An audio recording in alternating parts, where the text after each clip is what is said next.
कल 1 जून 2021 को भारत सरकार द्वारा सीबीएसई बोर्ड के अंतर्गत 12th की परीक्षा को निरस्त करने का आदेश जारी हुआ है, जिसका समाज पर, शिक्षा के स्तर पर एक बहुत ही बुरा प्रभाव पड़ा है।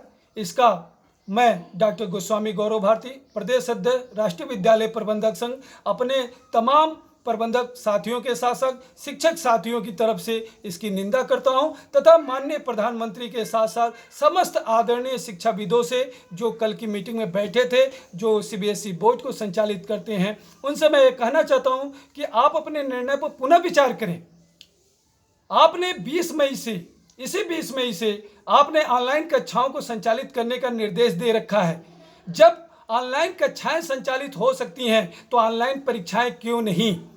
परीक्षा, परिणाम एक इतना व्यापक शब्द है जिसकी गहराई में आप जाइए और हमारे सारे समस्त आदरणीय शिक्षाविद इस बात को समझते होंगे कि परीक्षा बच्चों को प्रेरित करती है, सीखने के लिए जिज्ञासा उनके अंदर लाती है, उनके अंदर प्रतिस्पर्धा का भाव पैदा करती है। और परीक्षा अगर निरस्त हो गई, इसी तरह आपने थोक के थोक भाव लोगों को प्रमोट किया, बच्चों को प्रमोट किया, उनके अंदर प्रतिस्पर्धा तो रही नहीं गई, वो तो कुछ सीख ही नहीं पाएंगे, प्रेरित होंगे ही नहीं। और उसका नतीजा हमें आने वाले भविष्य में अंधकारमय भविष्य दिखेगा। हमारे बच्चे किसी योग्य नहीं बनेंगे, न वो योग्य शिक्षक बन के निकलेंगे, न योग्य डॉक्टर निकलेंगे, न योग्य इंजीनियर निकलेंगे, न वो योग्य एक राजनीतिक बन पाएंगे। क्यों?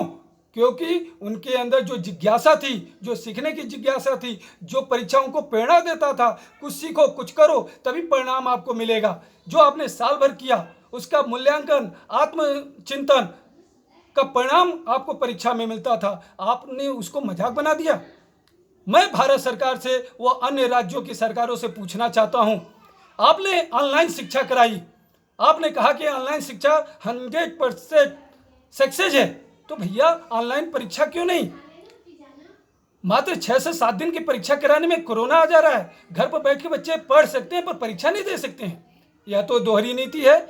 इसलिए मैं पुनः भारत सरकार के प्रधानमंत्री, अपने लोकप्रिय नेता और इस देश के यशस्वी प्रधानमंत्री के साथ साथ समस्त शिक्षाविदों से अनुरोध करूंगा कि वे इस निर्णय पर पुनः विचार करें और ऑनलाइन परीक्षा के लिए बच्चों को प्रेरित करते हुए परीक्षा कराने की कृपा करें। जय हिंद, जय भारत।